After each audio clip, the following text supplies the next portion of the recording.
नमस्कार दोस्तों, SBI security के मॉर्निंग पॉडकास्ट में आपका हार्दिक स्वागत है। आइए देख लेते हैं कि कल के सेशन में क्या हुआ है और आज ऐसी कौन सी कंपनी, ऐसे कौन से बड़े इवेंट्स हैं जो फोकस में रहेंगे। तो दोस्तों, कल के सेशन में मार्केट एक अच्छी शुरुआत के साथ में हमने देखा कि करीब 100 पॉइंट ऊपर था निफ्टी, लेकिन फाइनली जब मार्केट जो है बंद हुआ तो आखिरी के घंटे में जो सेल ऑफ देखी हमने, उसकी वजह से जो निफ्टी में जो गेन था वो थोड़ा सा कम हो गया है। जहाँ पे सेंसेस की बात है तो करीब 100 पॉइंट ऊपर जाकर के 81,455 के लेवल पे क्लोज हुआ है, जबकि निफ्टी में बढ़त केवल 21 पॉइंट की रही है और ये 24,857 के आसपास बंद हुआ है। हालांकि ब्रॉडर मार्केट में अच्छा एक्शन देखने को मिला है। निफ्टी मिड कैप लगभग 0.5% और निफ्टी स्मॉल कैप लगभग 0.9% ऊपर बंद हुए हैं। बात करें गेनर्स से लूजर्स की, तो जहाँ पे टॉप गेनर्स रहे निफ्टी में है Tata Motors, BPCL, Power Grid, Asian Paint, Adani Enterprises और मारुति। जबकि जो गिरने वाले जो शेयर्स रहे हैं वो हैं LTI माइंट्री, Cipla, ITC, Britannia, TCS और रिलायंस। बात करते हैं सेक्टोरल परफॉर्मेंसेस की, तो यहाँ पे बीएसई पावर सबसे बड़ा गेनर रहा, जहाँ बढ़त करीब 1.5% की रही। कंज्यूमर ड्यूरेबल में लगभग 1.25%, कंज्यूमर डिस्क्रिशनरी में लगभग 0.1%, टेलीकॉम में लगभग 0.5%, ऑटो लगभग 0.5%। जबकि जो गिरने वाला इंडेक्स था सबसे ज़्यादा वो है बीएसई हेल्थ केयर, जहाँ पे गिरावट लगभग 0.33% की रही।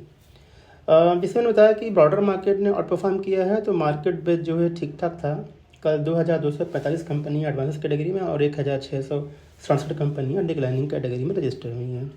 इस बीच करीब 220 ऐसे नए स्टॉक है जिन्हें 52 सप्ताह का हाई बना है, जैसे BPCL, Crompton Greaves, Genus power, Jindal saw, IEX और वेल्सपन लिविंग। जबकि 19 ऐसे नए स्टॉक हैं जिन्हें 52 सप्ताह का लो बनाया है। एफआईआई फ्लोज और डीआई फ्लोज यहाँ पे मिक्स देखने को मिला, जहाँ पे एफआईआई ने 5,598 करोड़ रुपए की सेलिंग की है, वहीं पे डीआई ने 5,565 करोड़ रुपए की बाइंग की है। दोस्तों, आइए बात करते हैं ग्लोबल क्यूज़ की। तो ग्लोबल क्यूज़ जो है आज थोड़ा सा मिक्स लग रहा है। हालांकि बायस जो है पॉजिटिव ही है। कल के सेशन में यूएस के बाज़ार जो है मिक्स क्लोजिंग के साथ में बंद हुए, जहां पे डॉ जोन्स जो है 203 पॉइंट ऊपर बंद हुआ है, वहीं पे नैस्डैक और एसएनपी में गिरावट देखने को मिली है। नैस्डैक इंडेक्स करीब 1.3% नीचे बंद हुआ है। जबकि एशियन मार्केट की बात करें तो यहाँ पे थोड़ा सा मिक्स ट्रेंड देखने को मिल रहा है, जबकि यहाँ भी बायस जो है पॉजिटिव है। तो उम्मीद करते हैं कि एक फ्लैट टू पॉजिटिव की शुरुआत हम मार्केट में देख सकते हैं। आइए अब देखते हैं कि कौन सी कंपनियां हैं जो आज फोकस बनेंगी। तो पहले बात करते हैं रिजल्ट्स की, जो कल आए थे मार्केट आवर के बाद में। तो पहले बात करते हैं टाटा कंज्यूमर प्रोडक्ट की। तो यहाँ पे नंबर जो है मार्केट के अनुमान के आसपास ही है। जहाँ पे रेवेन्यू की बात है तो यहाँ पे करीब 16% बढ़कर के आया है। वाईएमआई एबिटा में बढ़त लगभग 22% की है। प्रॉफिट भी लगभग 14% बढ़कर के आया है और ओवरऑल नंबर जो है बढ़िया है। इस कंपनी पे हमारा एक आउटस्टैंडिंग कॉल भी है, टारगेट प्राइस 1,380 रुपये का। तो ओवरऑल नंबर ठीक है। आरआर काबिल का रिजल्ट भी आया है और ये नंबर थोड़ा सा जो है कमज़ोर लग रहा है। आज कॉन्फ्रेंस कॉल है तो वहाँ पे क्या कुछ निकल कर के आएगा तो उसके ऊपर जो है ज़्यादा रिएक्शन देखने को मिलेगा। रेवेन्यू हालांकि रेवेन्यू जो है Q1 और वाई में दोनों बढ़ कर के आया है, लेकिन जो उनका एबिटा और प्रॉफिट है वहाँ पे डिक्लाइन देखने को मिली है। थोड़ा सा रॉ मटेरियल प्राइस वॉलेटिलिटी की वजह से भी एक जो है इम्पैक्ट देखा गया है अर्निंग्स के अंदर। और वैल्यूएशन हालांकि ठीक ठाक है लॉन्ग टर्म के लिए। तो देखते हैं कि क्या कुछ निकल के आता है कॉन्फ्रेंस कॉल में। नवीन फ्लोरिंग का रिजल्ट भी आया दोस्तों और यहाँ पे रेवेन्यू में बढ़त लगभग 6% की है, जबकि मार्जिन जो है थोड़ा सा गिरावट है और कंपनी का जो प्रॉफिट भी है थोड़ा सा वो भी कम होकर के आया हुआ है। तो ये मार्केट का अनुमान थोड़ा सा वीक लग रहा है, तो एक साथ नेगेटिव शुरुआत हम देख सकते हैं इस कंपनी के अंदर। डिक्सन टेक्नोलॉजी का नंबर जो आया है, नंबर काफ़ी बढ़िया नंबर है। रेवेन्यू में बढ़त 101% की है, बेटा 88% बढ़ करके आया है, प्रॉफिट लगभग दुगुना हो चुका है। तो ओवरऑल नंबर ये बढ़िया है। माइक्रोटेक डेवलपर का रिजल्ट भी आया है और यहाँ पर रेवेन्यू में बढ़त 76% की है और प्रॉफिट जो है लगभग 2 गुना या उससे ज़्यादा बढ़ करके आया है। तो ये स्ट्रॉन्ग नंबर है, उम्मीद करते हैं स्टॉक पॉजिटिव रिएक्ट करेगा। इंडस टावर का रिजल्ट आया है, रेवेन्यू में बढ़त केवल 2.5% की है, जबकि प्रॉफिट लगभग 4% बढ़ कर के आया है। जो सबसे बड़ा न्यूज़ है दोस्तों यहाँ पर ये है कि कंपनी ने जो है बायबैक के लिए अप्रूवल दिया है, जहाँ पे कंपनी करीब 5 करोड़ 70 लाख शेयर जो है अक्वायर करने वाली है। ₹465 पर शेयर पे। तो ये करीब 2500 करोड़ रुपए का एक बायबैक हो सकता है दोस्तों। तो ये नंबर ठीक है। आज कॉन्फ्रेंस कॉल है, वहाँ पे कंपनी क्या कहती है उसके ऊपर ज़्यादा रिएक्शन देखने को मिलेगा। जॉनसन कंट्रोल का रिजल्ट आया है और नंबर काफ़ी बढ़िया है। रेवेन्यू में बढ़ा 76% की है। प्रॉफिट भी अगर मैं बात करूँ तो कंपनी ने इस क्वार्टर में जो है 36 करोड़ रुपए का प्रॉफिट कमाया, जबकि सेम क्वार्टर लास्ट ईयर जो है वो लॉस हुआ करता था। तो ये पॉजिटिव है कंपनी के लिए। राजरत्न ग्लोबल वायर्स ने भी रिजल्ट डिक्लेयर किए हैं और नंबर ठीक ठाक है। यहाँ पे रेवेन्यू में बढ़त 8% की है, बेटा 17% बढ़ करके आया है, प्रॉफिट 23% बढ़ करके आया है। तो गुड नंबर है ये। जैगल प्रीपेड का भी रिजल्ट काफ़ी बढ़िया है दोस्तों। यहाँ पे कंपनी का जो सेल्स है वो लगभग डबल हुआ है और प्रॉफिट जो है कई गुना बढ़ करके आया है, मार्जिन में भी इम्प्रूवमेंट है। तो आज ये स्टॉक पॉजिटिव रिएक्ट करेगा। एजिस लॉजिस्टिक ने भी अपने रिजल्ट डिक्लेयर किए हैं। यहाँ पे रेवेन्यू में डिक्लाइनिंग है 24% की, हालांकि प्रॉफिट 19% बढ़ करके आया है। तो ओवरऑल जो है मिक्स नंबर है, बट मार्केट के अनुमान के आसपास या उससे बेहतर है। तो आज एक फ्लैट टू पॉजिटिव हम रिएक्शन देख सकते हैं। गेल इंडिया का रिजल्ट आया है और नंबर काफ़ी अच्छे हैं। 6% की बढ़त जो है रेवेन्यू में है, एबिटा लगभग 80% बढ़ करके आया है और प्रॉफिट लगभग 77% बढ़ करके आया है। तो ये नंबर काफ़ी बढ़िया हैं। उम्मीद करते हैं स्टॉक पॉजिटिव रिएक्ट करेगा। और वारी रिन्यूएबल एनर्जी का रिजल्ट जो है बहुत ही बढ़िया आया है। यहाँ पे रेवेन्यू में बढ़त 83% की है और प्रॉफिट लगभग जो है 3 गुना या उससे ज़्यादा जो है बढ़ करके आया है।